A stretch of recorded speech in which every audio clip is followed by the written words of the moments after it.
Jadi kita berharap gerakan-gerakan ini kemudian menjadi pilar dari beberapa garda terdepan di dalam pembangunan. Sebenarnya nggak harus Makassar sih. Kalau misalnya hidayah itu ada di kota lain, contohnya di Medan, Jakarta. Kita ini mereka sudah menempuh jalan seperti itu. Kita ini sebenarnya harus lebih kuat dari mereka. Kita harus bisa jadi sama bantu mereka untuk bisa menjadi lebih baik. Astaghfirullah minal khotoya. Assalamualaikum warahmatullahi wabarakatuh. Nanda Yusuf, apa kabar? Waalaikumsalam warahmatullahi wabarakatuh. Alhamdulillah, kabar baik. Alhamdulillah, bagaimana dengan Bunda sendiri? Alhamdulillah. Masya Allah. Oke, hari ini kita lanjutkan perbincangan kita yang kemarin ya. Oke. Soalnya banyak yang ingin tahu lebih lanjut bagaimana Nanda Yusuf itu yang menemukan masjid yang ketujuh dan ketemu sama Ustaz yang sempat berbincang-bincang. Itu berbincang-bincangnya dengan Pak Ustaznya itu ketemunya ada berapa kali ya? Ada 2 kali tuh. Iya, 2 kali, betul. Oke. 2 kali, dalam 2 kali pertemuan itu apa aja yang Yusuf dapatkan dari Pak Ustaznya? 2 kali pertemuan itu tetap bagaimana kita di Kristen, di agama saya yang dulu yang saya anut itu, saya menganut apa, dan di agama Islam itu mereka menganut apa. Oh, isi perbincangan itu isi ya? perbincangan itu, seperti kata Bapak itu, kalau Tritunggal itu di Tuhan saya seperti apa sih? Kemudian kalau di Islam itu siapa sih Tuhannya? Pertanyaan saya begitu. Tetap masih konteks ketuhanan. Oh, masih konteks. Karena kembali kan dalam agama itu pasti Tuhan yang utamakan. Iya. Terus di dalam 2 kali perbincangan itu quote-nya Yusuf dapat apa sebenarnya? Sudah dapat bahwa Islam sebenarnya itu maaf bukan salah ya. Sebenarnya Tuhan saya itu seperti ini, yang benar itu sebenarnya Islam Tuhannya orang Muslim gitu atau gimana gitu? Oh, kalau saat perbincangan itu ya tetap kami masih pakai logika, belum masuk ke kitab, main logik, dan di situ kami nggak terlalu dalam ke dalam Al-Quran atau Alkitab. Jadi tentang Tuhan saja, bagaimana Islam punya Allah, bagaimana Kristen punya Yesus. Dan di situ tetap saling mempertahankan agamanya. Belum ada satupun, ya meskipun sudah mengunjungi beberapa masjid sebelumnya, tapi tetap di situ kita saya masih membawa bagaimana jiwa Kristen saya. Walaupun saya merasa bagaimana gitu kan, ya karena dengan perbincangan saya dengan guru saya sebelumnya tetap imani Kristen begitu. Tapi ya itu yang mengganggu saya, bagaimana saya salah di dalam artinya mengerti Islam. Iya, seperti itu. Maksudnya keliru dalam memahami Islam selama ini ya? Iya, karena doktrin dan juga pemberitahuan bagaimana Islam di dalam Ustadz itu bercakap dengan saya, itu harus gimana ya, beradaptasi dengan doktrin yang selama ini saya terima. Bagaimana beliau menjelaskan bahwasanya Islam seperti ini dan seperti itu, dan juga doktrin yang dalam hati saya terpaksa harus di-clear-kan.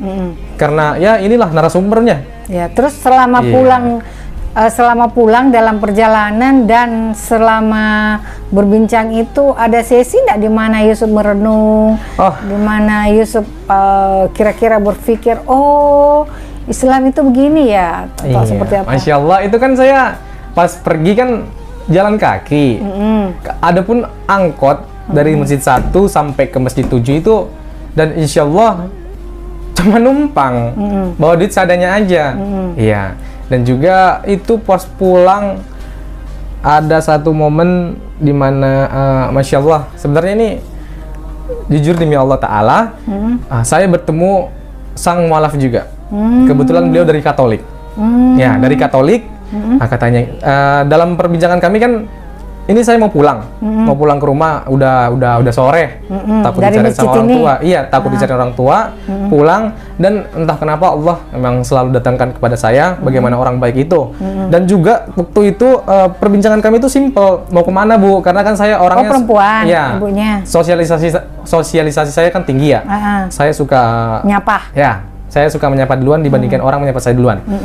Mau kemana Bu? Saya bilang gitu kan. Oh ini saya mau ke arah sana. Oh ternyata dekat sekolah saya gitu. Oh dari situ semakin menarik perbincangannya. Oh iya itu sekolah saya. Oh iya kamu sekolahnya di situ. Oh, anak saya juga di situ. Masuk lagi. Oh kamu habis dari mana? Oh saya habis jalan-jalan ke masjid. Oh jalan-jalan emang di samping atau dekat rumah nggak ada masjid gitu kan ya? Ya, oh saya masih Kristen. Oh di situ mulai tertarik. Ibunya tertarik. Nah iya di situ lagi bagaimana ini satu orang mualaf ini mengguncang hati saya. Dalam artian tujuan Sebentar dulu, saya tertarik dengan pertemuan ini. Oke. Terus dia masih Kristen. Iya masih Kristen. Terus kapan Yusuf tahu kalau ibunya ini mualaf? Karena kan beliau di akhir perbincangan kami dia mengatakan saya mualaf juga gitu. Ini konteksnya saya mengatakan ibu ini mengatakan oh masih Kristen karena saya belum tahu dia mualaf juga. Itu saya tahu dia mualaf ketika di perbincangan kami pada sesi terakhir dia mengatakan saya juga sebenarnya seorang mualaf gitu kan. Terus gimana dong rasanya waktu pada saat di situ? Jujur demi Allah saya kaget. Saya nggak ngerti. Wah dari awal kalau saya sekarang mikir ke yang lalu dari awal saya masih ke MCI, Mualaf Center Indonesia. Itu pertama kan? Saya bayangkan itu pertama. Pas Masjid 77 pengen pulang, wah ketemu orang yang mualaf. Saya bayangkan sekarang ini, saya di posisi ini, saya bayangkan yang berlalu. Maha dahsyat Allah. Ini suatu sudah ngatur dengan demikian sempurna. Ini suatu pesan buat saya. Saya sampai mau nangis loh. Iya, ini suatu pesan. Karena jujur beliau ini, jujur ya, saya baru datang itu saya dengan beliau berbincang-bincang sampai saya nyampe. Bukan saya duluan, ibu itu duluan nyampe. Dan itulah salah satu pertolongan Allah. Saya nggak ada uang, angkotnya nggak bisa saya bayar. Saya sekedar numpang gitu kan. Kalau udah selesai nyampe, makasih Pak. Itu tujuannya kan. Tapi adanya ibu ini, ongkos saya dibayar.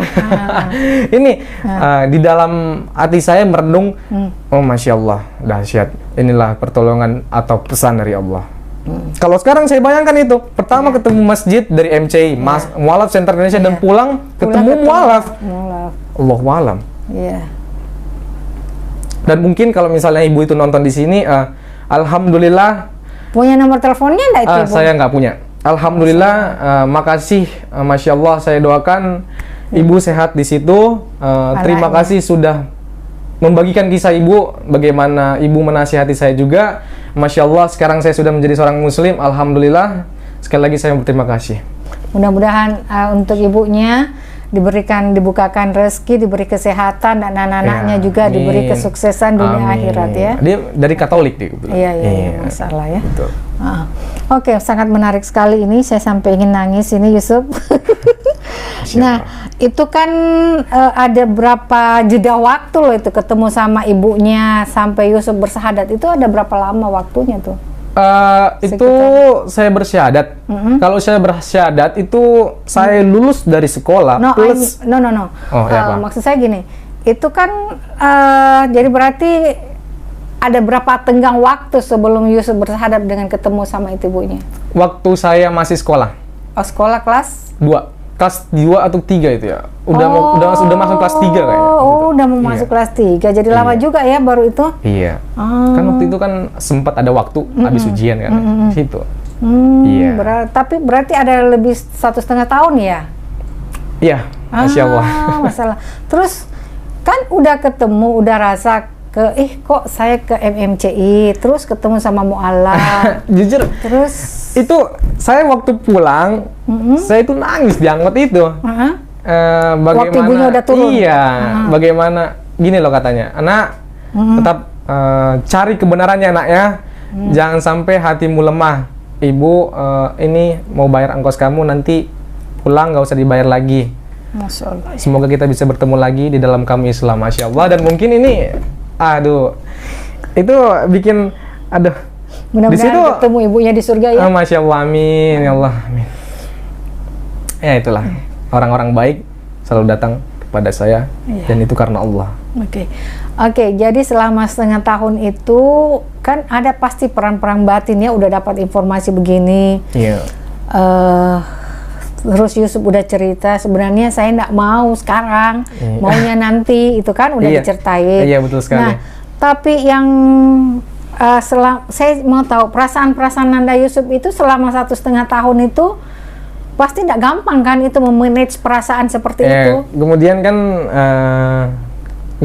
nggak selalu, dalam artian ibaratnya saya juga punya aktivitas dan ya jujur nggak semesta-mesta setiap hari saya mempelajari Islam. Ya, bahkan di sela-sela kegiatan itu pasti selalu dengan Islam, tetapi nggak selalu belajar Islam. Iya, seperti itu. Jadi aktivitas keseharian bermain, mengobrol itu dengan orang-orang Islam. Otomatis itu ada yang dijadikan apa ya, cerminan-cerminan, acuan-acuan Islam itu seperti ini ya. Inilah dari situ tuh udah menganggap mereka itu ya bukan udah terbuka pikiran ya, bahwa Islam itu sudah mau ibaratnya bergaul itu udah fair, udah bebas, udah seimbang, balance, nggak usah apa ya, mengutip dari mana dia berasal, bagaimana agamanya, udah di situ. Udah bisa netral. Udah adil saya dalam berteman, fair. Udah netral, udah fair. Oke. Ini perbincangan yang sangat menarik dan banyak orang pasti di luar sana ya ingin mengetahui perjalanan untuk menjadi seorang mualaf itu seperti apa, karena nggak gampang loh itu orang berhijrah pindah dari agama satu ke yang lain, pasti ada pencarian, pasti ada gejolak-gejolak di dalam batin betul, apakah pilihan saya ini benar atau tidak. Kalau ada orang yang sampai malah pindah memilih berpindah-pindah agama sampai masuk ke Islam ya. Nah, sekarang itu Nanda Yusuf kan udah ada di Makassar. Udah hampir 3 bulan ya. Nah, sekarang itu keseharian Nanda Yusuf itu sebenarnya apa aja aktivitasnya? Saya kira banyak yang di luar sana itu pengen tahu gitu loh. Aktivitas, Masya Allah, alhamdulillah segala aktivitas sama seperti yang guru saya katakan, selalu bawa aktivitasmu tujuannya untuk beribadah pada Allah, dan insya Allah itu sudah terjalani. Dan aktivitas saya sehari-hari itu antara lain ya begini, belajar, bertanya kepada guruku, misalnya ayah angkat atau ibu atau yang lainnya. Kemudian juga di sisi itu saya punya pekerjaan yang diberikan, dan Masya Allah, alhamdulillah jujur, selain dari bekerja itu punya hikmah lain. Saya lihat ini Nanda Yusuf punya channel sendiri ya. Iya, betul. Yusuf. Itu udah banyak banget itu anunya ya. Alhamdulillah. Karena dengan channelnya MMC itu udah jauh banget itunya. Udah kalah ya. Kalau saya lihat-lihat itu YouTube-nya Nanda Yusuf ini udah subscribe-nya udah hampir 14.000 ya. Oh, Masya Allah. Iya.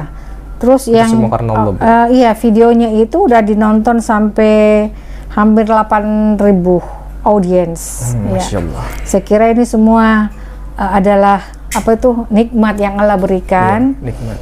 Yang perlu kita syukuri. Ya.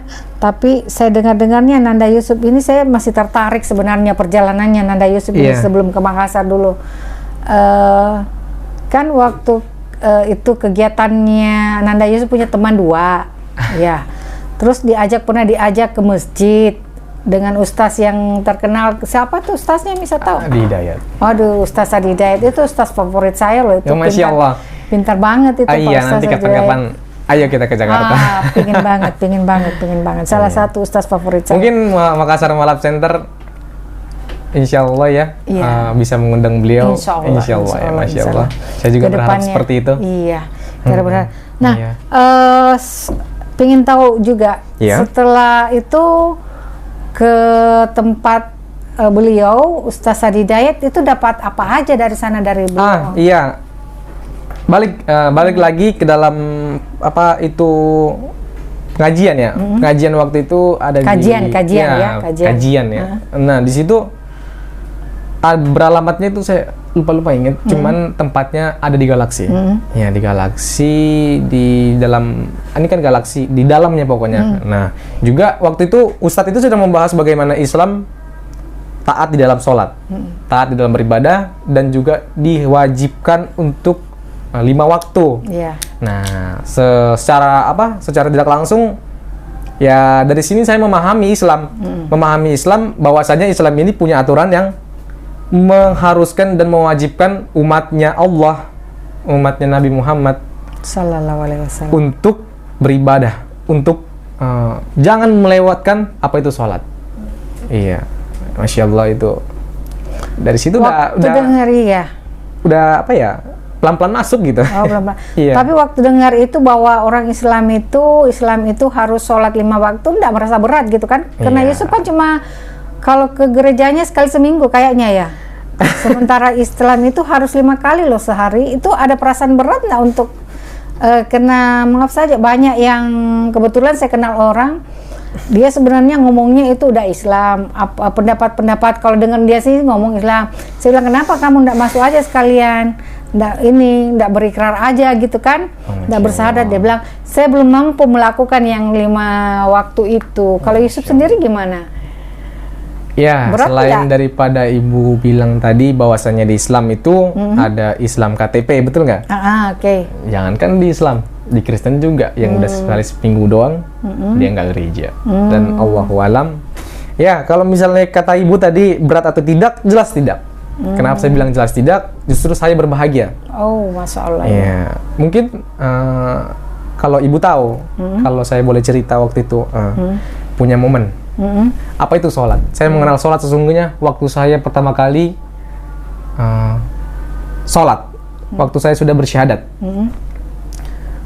Begini, saya punya kenalan. Kenalan ini kebetulan ada di sini. Dan beliau itu seorang daripada guru saya yang lain. Kenapa saya bilang begitu? Karena di sini di mana? Udah di Makassar? Belum, saya masih di Jakarta. Karena masih pertama kali Jakarta. syahadat kan di Jakarta. Di Bekasi, Oke, di Bekasi. Maaf, di Bekasi bukan di Jakarta ya. Cuman kebanyakan orang ngomongnya di Jakarta jadi saya ikut-ikutan. Iya. Di Bekasi. Nah, itu setelah pada zuhur bersahadat saya pulang, saya kan harus sholat. Ibarat saya sudah masuk Islam. Dan kebetulan guru saya kan nggak bisa sholat ya. Iya. Dan alhamdulillah berkat ya balik lagi kepada Allah. Allah mengirimkan Gurunya orang baik. siapa dulu ini? Ya. Ada. Nggak bisa Guru. disebut. Iya. Ya. Guru yang ngajarin sholat. Ya, saya bilang guru karena beliau ini alhamdulillah ya setiap kali saya sholat itu semua berkat ajaran beliau. Ketemu di mana dan kenal di mana? Iya, waktu itu kan itu juga punya momen-momen lucu sebenarnya Bunda. Bunda, Masya Allah. Jadi saya mau nanya dulu. Kan waktu Yusuf bersahadat itu di masjid abis duhur. Iya, betul. Abis duhur terus itu kan pulang ke rumah. Iya. Otomatis asar itu udah punya niat itu buat dia. sholat. Salah. Waktu setelah saya bersyahadat, saya pulang dulu ke gereja. Karena kan ada keluarga saya. Nah, ketika pulang ke gereja, nah ini dia keajaiban Allah. Saya pikir waktu saya sudah habis ketika saya bersyahadat, menangis dan dinasihatin, dan saya pikir itu sudah habis waktu saya dan mereka sudah pulang. Tahu-tahu saya pulang ke gereja, Allahu alam, alhamdulillah di situ belum selesai. Di situ Allah beri saya kesempatan untuk sholat pertama kali. Sholat di mana? Sholat di dekat gereja. Masjid. Ada musola. Ada musola. Iya, musola. Kalau saya ke masjid lumayan jauh. Saya pikir makan waktu lagi. Saya ke musola dekat gereja dan Masya Allah, ketika saya pulang dari itu, tapi saya mau ceritakan dulu di bagaimana momen-momen saya di dalam musola ini. Oke. Jadi saya belajar sholat itu karena menarik loh, ini menarik. Iya. Soalnya gini, sudah ada rasa gitu Iya, kan, iya. udah merasa muslim, langsung mau sholat, milihnya musola. Nah pertanyaan saya, Yusuf mau sholat udah tahu nggak tata caranya sholat? Nah, di sini saya mau ceritakan. Di musola ini saya anggap ini keinginan dan memang mukjizat dari Allah. Karena saya pulang seharusnya udah selesai. Sudah lebih dari jam yang saya pikirkan. Ternyata masih ada kesempatan untuk saya sholat, saya pergi ke musola. Di situ bagaimana saya belajar sholat, kata ibu tadi, masuk ke dalam orang yang ngajarin pertama kali saya sholat. Iya. Beliau saya sebut guru dari guru yang lain mengajarkan saya sholat, dalam artian kan saya belum kenal guru-guru yang di sini ya. Itu berarti belum asar ya? Iya. Belum asar kan? Masih zuhur. Masih duhur, iya. Iya. Masih, karena kan Yusuf selesai sebelum jam 2 balik ke gereja kan? Betul. Nah, itu masih sudah. zuhur, Bu. Oke. Nah, Terus kenapa? tunggu dulu, saya mau tanya, masuk ke situ, ini Yusuf niatnya untuk mau sholat kan? Tapi itu memang udah tahu bacaannya atau gimana? Nah, sebentar saya jelaskan, Bu. Iya. Sebentar. Jadi gini, saya di dalam masjid, masjid, Masya Allah, musola, saya masuk, saya cuma tahu bagaimana wudhu, nggak mengerti bagaimana sholat. Terus, jadi? Bacaan sholat itu saya masih tahu Al-Fatihah. Al-Fatihah saya waktu itu sudah ada. Sudah ada. Karena mungkin kan teman-teman sering ya berdoa. Ada namanya di sekolah kami itu tadarus Al-Quran. Ada namanya setiap pagi untuk agama Islam dan Kristen untuk beribadah negeri di SMA 8. Nah, dari situ kan saya dengar auzubillah, di situ kan selalu Al-Fatihah kan. Nah, mungkin dari situ saya hafal secara nggak langsung masuk kotak saya. Dan Masya Allah itu mungkin dari situ pertolongan Allah sudah terjadi. Dan lanjut ke musola tadi. Di musola tadi itu saya cuma tahu bagaimana caranya wudhu. Terus jadi? Saya wudhu. Itu pun wudhunya lucu. Saya bilang lucu karena apa? Orang lain wudhu itu tangan kanan, tangan kanan, tangan kanan. Kalau saya tangan kanan, tangan kiri, tangan kanan, tangan kiri. Ibaratnya, aduh, orang lain melihat saya pasti ketawa. Ya? Iya, ibaratnya, iya Allah, Masya Allah. Terus gimana? Nah, di situ saya cuma tahu wudhu. Ada yang perhatiin? Nggak ada. Dan di situ saya sendiri, Masya Allah. Saya sendiri. Nah, terus? Dan itulah. Gimana sampai ustaznya itu bisa ngajarin Yusuf? Yusuf samperin dia. Begini Bu ya. Jadi saya akan menceritakan sedikit background dari beliau. Beliau ini yang saya sebut guru ini sudah di sini di Makassar. Saya di Bekasi. Dan bagaimana cara saya diajari di era sekarang kan sudah digital. Jadi saya dan dia lewat telepon, by telepon. No. I mean waktu pertama itu loh masuk masjid itu kan mau salat duhur. Yusuf kan cuma tahu berwudhu saja. Itu pun wudhunya nggak seperti orang Muslim, karena masih kiri kanan, bukan kanan dulu, terus kiri. Terus di situ waktu niat kan mau sholat. Nah, itu sempat sholat nggak di masjid? Nah, iya, itu semua saya ceritakan di dalam sini. Coba sebentar Bu ya. Jadi setelah saya wudhu, saya ceritakan dulu sedikit backgroundnya, sedikit saja. Jadi guru saya ini, dia ada di Makassar. Bagaimana saya bertemu dengan beliau pertama kali? Tunggu, jangan tunggu. Iya. Jadi ini yang Yusuf, saya nggak tanyakan gurunya dulu kan, maksudnya gini.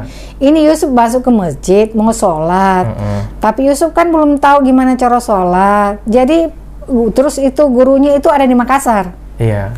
Sementara Yusufnya di Bekasi. Iya. Oh, jadi Yusuf diajarin berarti lewat HP ya? Iya. Kenapa saya harus jelaskan backgroundnya? Karena mau nggak mau nanti berhubungan di depan. Begini, guru saya ini ada di Makassar, saya di Bekasi. Saya juga belajar berwudu itu karena dia. Bagaimana saya berwudu? Ya sama. Era sekarang digital. Buka Google-mu, dikirimkan link, baca bagaimana cara berwudu. Baik, siap, saya laksanakan. Saya belajar bagaimana. Saya akan langsung praktek. Seperti ini bukan?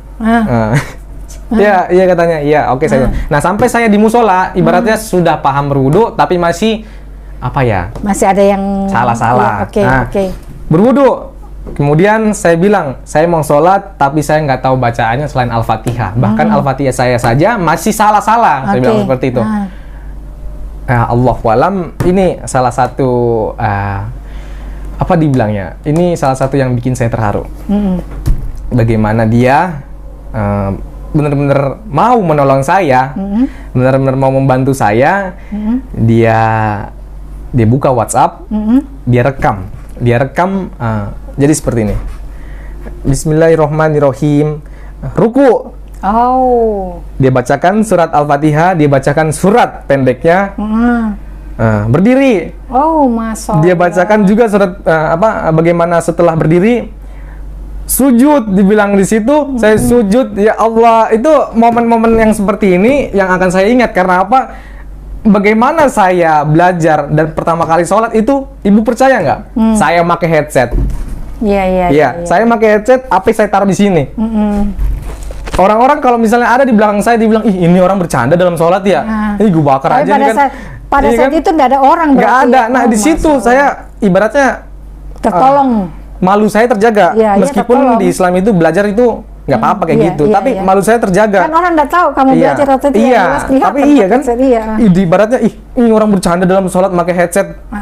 Dipukul nih pasti bisa nih kan, halal ini kan, Masya Allah.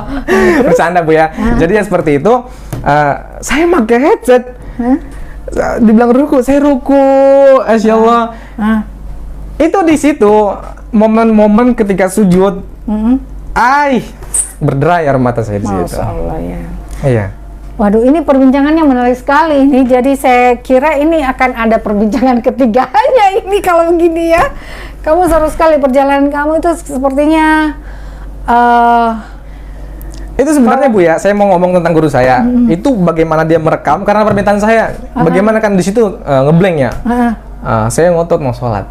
Ibaratnya ajari saya sholat, saya sholat. Karena saya mau sholat, ngeblank. Bagaimana saya mau ngajarin? Sedangkan kamu, bagaimana saya kirimkan file-file gambar-gambar urutan sholat? Saya bilang udah makan waktu. Saya nggak bisa pulang gereja nanti, gitu kan? Habis waktu saya. Ulang. Oke. Saya bilang, rekam suaramu, bilang gitu. Rekam suaramu, saya bilang, rekam suaramu. Saya mau melakukan apa perintah-perintah yang ada di rekaman itu, saya bilang. Oke, direkam begitu. Ada 5 menit di situ, dan Masya Allah itu cukup waktunya sholat dan pulang gereja.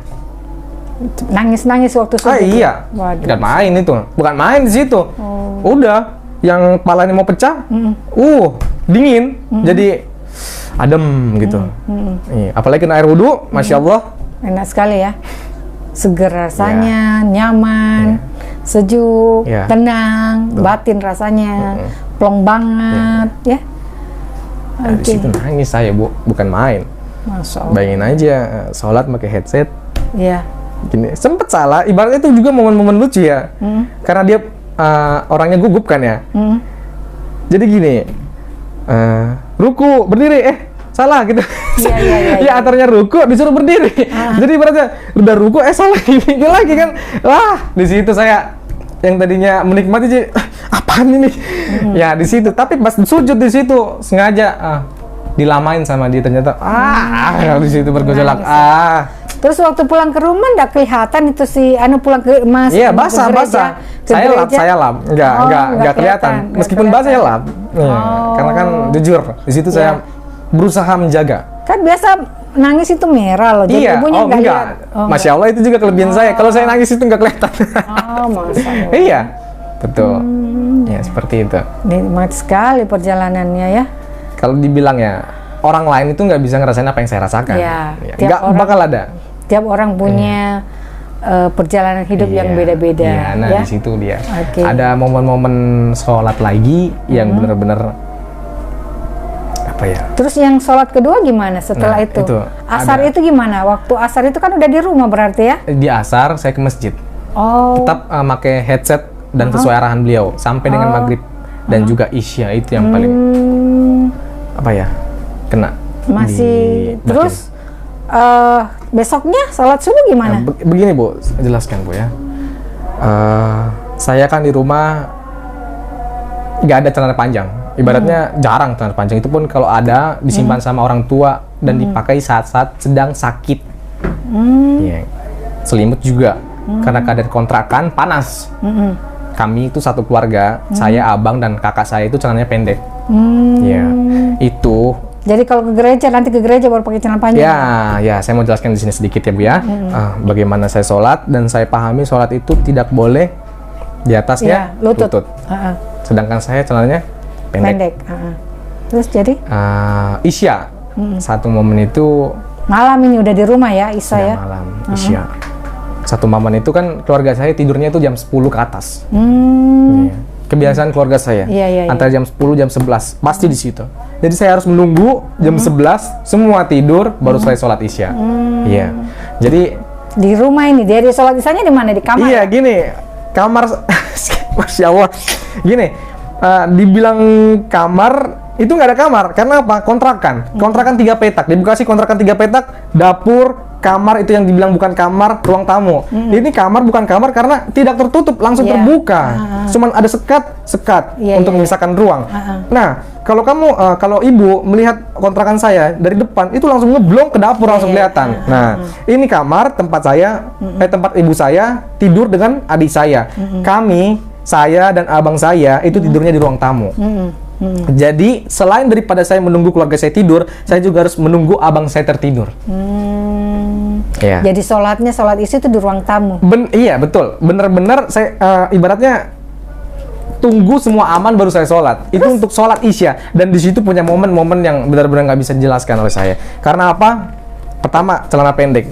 Menurut ibu bagaimana saya sholat? Jadi nggak ngambil celana panjangnya ya? Nggak diambil? Saya nggak tahu di mana celana panjang saya. Oh. Ya, coba menurut ibu, bagaimana saya sholat? Kalaupun saya pakai celana panjang pasti ditanya, kamu ngapain pakai celana panjang tumben-tumbenan, gitu kan? oke, Nah, oke, iya. oke. Nah, di sini dia. Coba menurut ibu, bagaimana saya sholat dengan celana pendek? Jadi gimana sholatnya dong? Masya Allah, itu ya. Saya sholat, nunggu jam 12, abang saya tidur. Masya Allah. Saya tidur, abang saya tidur, aman ya. Saya harus nyari arah kiblat, pakai HP. Cari kompas, pakai kompas. Mana ini? Enggak ada kiblat online namanya. Oh, iya, Masya iya. Allah itu. Oh, ke sana. Gini. Ada momennya. Saya mikir sebelumnya kan saya tanya ke guru saya ya, yang mengajari saya sholat. Bagaimana ini saya pakai celana pendek? Yang lain itu ke masjid pakai celana yang di bawah lutut, saya bilang gitu kan. Itu saya mikir apa ini yang saya pakai? Apa ini yang saya pakai? Guru saya apa? Oh ya Allah, saya juga nggak bisa ngasih saran ini kalau nggak ada celana yang di bawah lutut atau bagaimana. Tapi kamu lagi belajar, mungkin boleh ya. Mungkin itu ditoleransi. Nggak bisa, saya bilang kan, saya kalau udah tahu agak gimana gitu. Nah, Siapa yang bilang mungkin bisa kan ditoleransi? Gurunya? iya, karena bagaimana lagi Bu?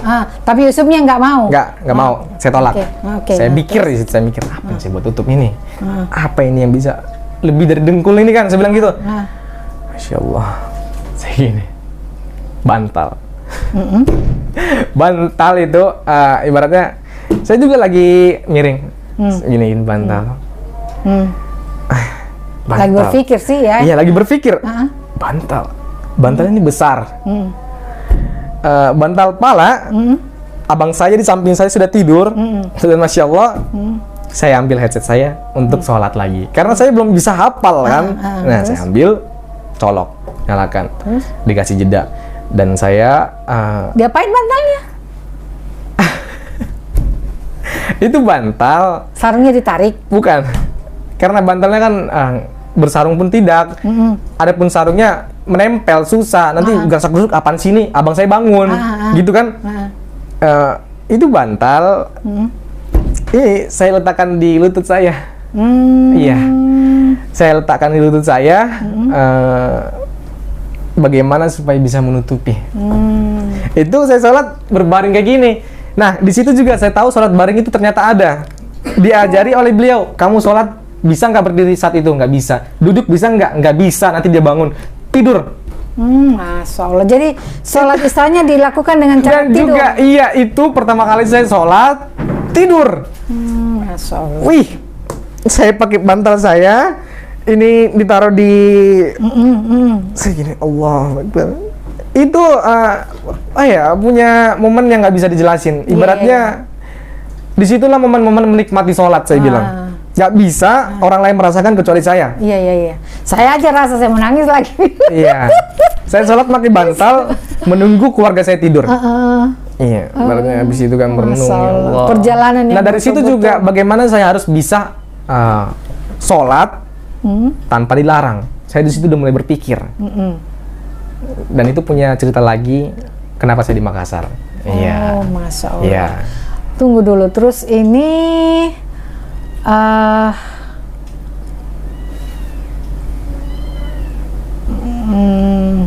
terus gini ya, sholatnya tidur, terus jadi subuh gimana lagi? Masih tidur juga salat subuhnya? Itu dia salah satu kesusahan untuk saya. harus bangun pagi kan, subuh. Saya biasa itu bangun jam 8. Saya bingung, bagaimana nih? Saya mungkin lagi ini gimana saya keboblosan gitu kan. Tapi ini juga ustaznya ya kena standby gitu ya, siap ya? Alhamdulillah. Alhamdulillah. Okay. Nah, terus subuh gimana? Telat bangun? Subuh telat bangun jam 8 pagi, seharusnya kan jam 5. Nah, saya bilang, gimana ini? Aduh, saya baru mualaf masa udah kebobolan satu sholat gitu kan. Oh enggak, kamu langsung sholat. Terus? Katanya, masih, walaupun seharusnya subuh itu dilakukan saat subuh. Tapi katanya, ya nggak punya... apa-apa kalau telat, ya, kan nggak sengaja. Iya, katanya nggak sengaja. Lagi pula saya masih belajar, katanya kan. Nah, di situ mengenal istilahnya sholat telat, seperti itu. Dan setiap apa saya lakukan itu pasti punya hikmah. Iya, pasti punya hikmah. Iya, punya pelajaran sendiri. Ini perbincangan yang sangat menarik sekali saya kira ya. Tapi waktu kita udah habis, jadi saya harap kita akan berbincang lagi berikutnya. Saya harap Nanda Yusuf tidak keberatan ya. Karena begitu banyak orang di luar sana yang menunggu, yang ingin belajar. Pasti setiap orang punya momen-momen yang berbeda, punya pengalaman yang berbeda. Tapi paling tidak pengalaman Nanda Yusuf ini bisa membuat seseorang yang belajar banyak gitu loh ya. Amin. Bahwa Islam itu tidak susah loh. Islam itu kalau tidak begini ya, karena Islam memang itu kalau kita sendiri merasakan Islam itu memang tidak menyusahkan. Itulah disebut kenapa Islam itu indah.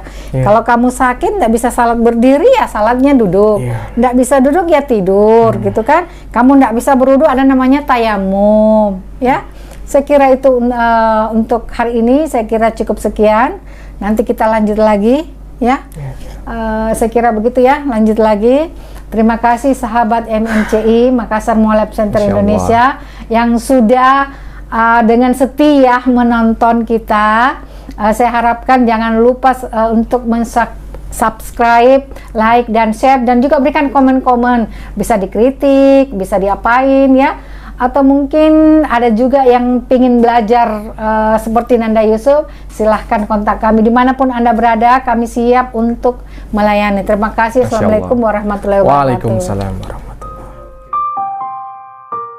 Jadi kita berharap gerakan-gerakan ini kemudian menjadi pilar dari beberapa garda terdepan di dalam pembangunan. Sebenarnya nggak harus Makassar sih. Kalau misalnya hidayah itu ada di kota lain, contohnya di Medan, Jakarta. Kita ini mereka sudah menempuh jalan seperti itu. Kita harus lebih kuat dari mereka. Kita harus bisa jadi bantu mereka untuk bisa menjadi lebih baik. Astaghfirullah.